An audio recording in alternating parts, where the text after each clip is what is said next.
Hello guys, welcome back to this channel. Guys, अगर आप नए हैं इस चैनल पे तो सब्सक्राइब करके बेल आइकन को हिट कर लीजिए ताकि हर वीडियोस की नोटिफिकेशंस आपको मिले और आप सबसे पहले उसे देख पाएँ। जैसा कि आपको पता है आईआरएफसी के बारे में, आपको पता है इस कैलेंडर ईयर का पहला ऐसा स्टॉक है जो आईपीओ लेके आया था। इससे पहले कोई आईपीओ नहीं था इस साल के अंदर, न्यू ईयर के अंदर। तो आईआरएफसी का आईपीओ आके क्लोज भी हो चुका है। 18 ऑफ जनवरी को आया था और 20 ऑफ जनवरी को क्लोज भी हो गया। तो इस बीच में अब क्वेश्चन उठता है कि शेयर्स के अलॉटमेंट कब किए जाएंगे। अगर आपने बिडिंग किया था, अगर आपने बिड लगा रखी थी, तो आपको शेयर्स कब मिलेंगे और ये स्टॉक या ये कंपनी जो है बोर्सेस पे यानी स्टॉक एक्सचेंज के ऊपर कब लिस्ट होने वाली है, इसके बारे में हम लोग इस वीडियो में जानेंगे डिटेल में। तो आइए देखते हैं। सबसे पहले मैं आपको बताना चाहूँगा आईआरएफसी के बारे में। आपको जैसा कि पता है, बहुत शॉर्ट में बताऊँगा, आपको टाइम नहीं ज़्यादा लगेगा, बहुत ध्यान से समझिएगा। ये एक डेडिकेटेड आर्म है इंडियन रेलवे को फंड करने के लिए। सीधी सी बात है, एक डेडिकेटेड आर्म बनाई गई है गवर्नमेंट ऑफ इंडिया की तरफ से ताकि इंडियन रेलवे को किसी भी तरीके की फ़ंड की ज़रूरत पड़े। अब आप ये ना पूछिएगा कि इंडियन रेलवे को फ़ंड की क्या ज़रूरत है। बहुत कॉमन सेंस की बात है। इंडियन रेलवे इतना बड़ा नेटवर्क है, इसका बहुत खर्चे होते हैं, रेल बिछानी है, डब्बे बनाने हैं, स्टेशंस की रिपेयरमेंट करनी है, बहुत सारे खर्चे होते हैं। उन सभी की ज़रूरतों को पूरी करने के लिए आईआरएफसी का जन्म किया गया।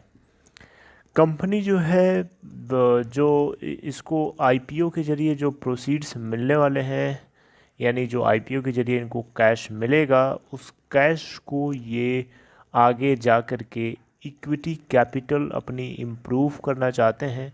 बेस इक्विटी कैपिटल यानी ऐसे समझिए कि अपने इक्विटी कैपिटल के बेस को मजबूत करके रखना चाहते हैं ताकि फ्यूचर में कभी भी ज़रूरत लगे आईआरएफसी इंडियन रेलवे को, तो आईआरएफसी उसको फंड कर सके। क्योंकि आईआरएफसी पहले से जुटा के रखना चाहता है, मजबूत बनना चाहता है ताकि कभी भी क्विकली ज़रूरत पड़े इंडियन रेलवे को तो ये उसको प्रोवाइड कर सके, ग्रोथ और पर्पस से जुड़े हुए रिक्वायरमेंट्स को पूरी करने के लिए।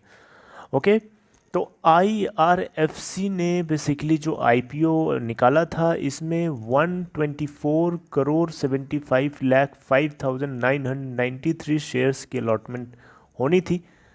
लेकिन यहाँ पे कंपनी को जो बिड मिली थी 435 करोड़ 22 लाख 57,225 इक्विटी शेयर्स की रिसीव हुई थी। तो आप देख सकते हो लगभग 3.5 टाइम्स, 3.5 ही नहीं बेसिकली, अगर आप देखें मैथमेटिक्स थोड़ा लगा करके तो आपको 3.66 टाइम्स से भी ज़्यादा आई थिंक दिखेगा। जो भी है आप कैलकुलेशन कर सकते हो। मतलब 124 करोड़ शेयर्स लगभग थे, 124 करोड़ 75 लाख शेयर्स थे लगभग, और बिडिंग इनको रिसीव हुई है 435 करोड़ 22 लाख शेयर्स की।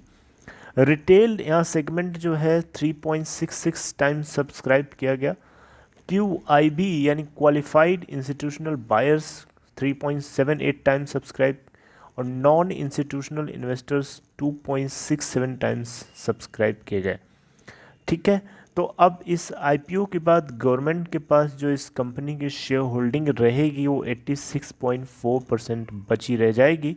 पहले इससे 100% थी। जो रिमेनिंग पार्ट है 14.6%, वो इन्होंने 13.6% इन्होंने आईपीओ के जरिए पब्लिक शेयर होल्डिंग में, ठीक है, डिस्ट्रीब्यूट कर दिया अपने शेयर होल्डिंग को। प्राइस बैंड आपको पता है 25 से 26 के बीच में रखा गया था, 25 से 26 रुपये पर शेयर। और इसी को लेकर के बहुत ज़्यादा लोग एक्साइटेड थे और बहुत सारे ब्रोकरेजेस तो थी, बहुत लोगों को इनकरेज कर रही थी कि कंपनी के अंदर बहुत सस्ते लेवल पे आपको ये शेयर्स मिल रहे हैं और आने वाले टाइम में बहुत ही ज़्यादा आप रिच हो सकते हैं, क्योंकि इसके अंदर मोनोपोली है, इसका कोई दूसरा कॉम्पिटिटर नहीं है इंडियन रेलवे को फंड करने के लिए। तो अब यहाँ पे शेयर्स का जो अलॉटमेंट प्रोसेस है वो आज यानी मंडे के दिन 25 ऑफ जनवरी 2021 को स्टार्ट हो जाएगा।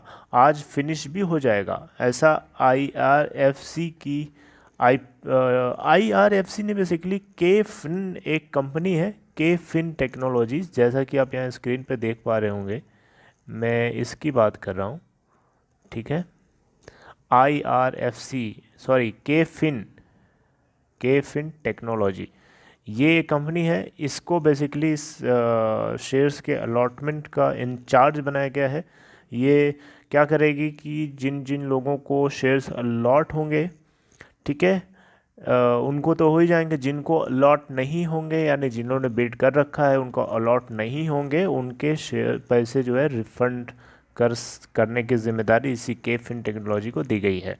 तो KFin टेक्नोलॉजी की वेबसाइट के ऊपर ये मेंशन है कि जो इसका IRFC का अलॉटमेंट प्रोसेस है 25 जनवरी 2021 को कंप्लीट हो जाने की उम्मीद है, राइट। इसके अलावा अगर आप देखें तो यहाँ पे एक चीज़ और है कि जो इन्वेस्टर्स हैं जिन्होंने बिड कर रखा था पब्लिक, ठीक है, पब्लिक शेयर होल्डिंग के लिए इस कंपनी में, ठीक है, उनकी अपनी डिटेल्स को अगर वो चेक करना चाहें तो KFin टेक्नोलॉजी यानी KFin टेक्नोलॉजी, जैसा कि अभी मैंने आपको लिख के बताया था, KFin टेक्नोलॉजी, ठीक है, KFin टेक्नोलॉजी की वेबसाइट के ऊपर जा करके अपनी डिटेल्स को चेक कर सकते हैं कि उनको शेयर्स अलॉट हुए हैं या नहीं हुए हैं।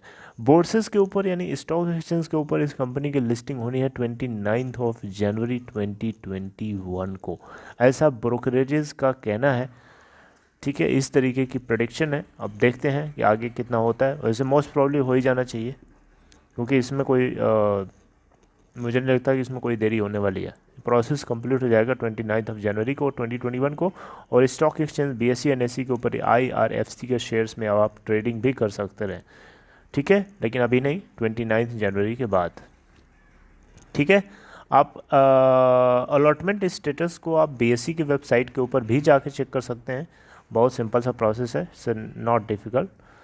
तो ये रही इन्फॉर्मेशन गाइस IRFC से जुड़ी हुई। आप लोगों में से बहुत लोगों को इंतज़ार होगा, अगर आपने बिडिंग कर रखा हो तो आप KFin टेक्नोलॉजी के वेबसाइट के ऊपर या BSE की वेबसाइट के ऊपर जा कर के अपने अलॉटमेंट डिटेल्स को चेक कर सकते हैं।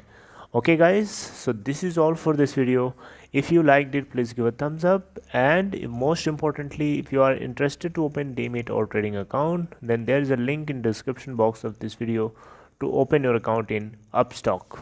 Okay, so check there and click on that link to open your account in Upstock. Thank you for watching this video.